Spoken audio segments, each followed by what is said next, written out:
Everything was documented with the precision of someone who wanted their actions understood, even if discovered years later.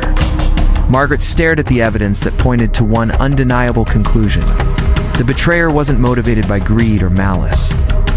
They had watched family members suffer in silence rather than ask for help from the trust that could easily afford it. They had witnessed pride destroy relationships and secrecy poison love.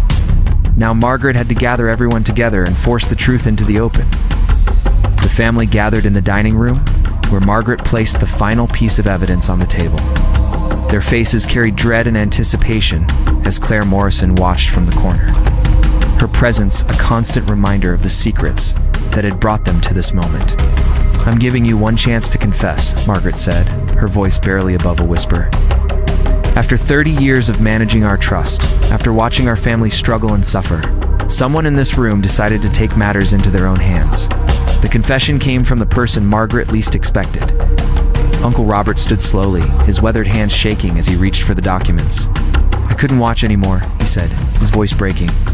"I watched David lose his restaurant while millions sat untouched in accounts. I watched Michael's wife postpone cancer treatments because they couldn't afford the experimental drugs. Watched Sarah work 3 jobs to pay for her daughter's education." His eyes filled with tears as he looked at each family member. Family members were dying, losing their homes, destroying their futures. And you refused to help because they were too proud to beg. The devastating truth hit Margaret like a physical blow. Her rigid control over the family finances had created the very conditions that drove Robert to betray her trust. He had prioritized maintaining their perfect image over genuinely caring for the people she claimed to love.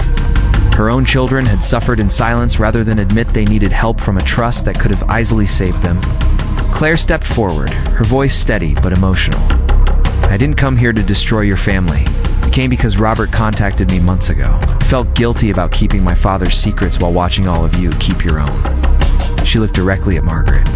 "Your secrecy and control created the same shame that forced my father to abandon me publicly while supporting me privately."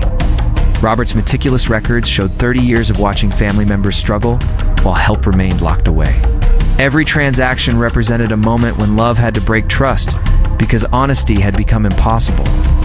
Margaret stared at the evidence and realized something that changed everything about how she understood their situation. Their legacy was already broken long before Robert's first unauthorized transfer. The betrayal had simply forced them to see what they had been hiding from themselves.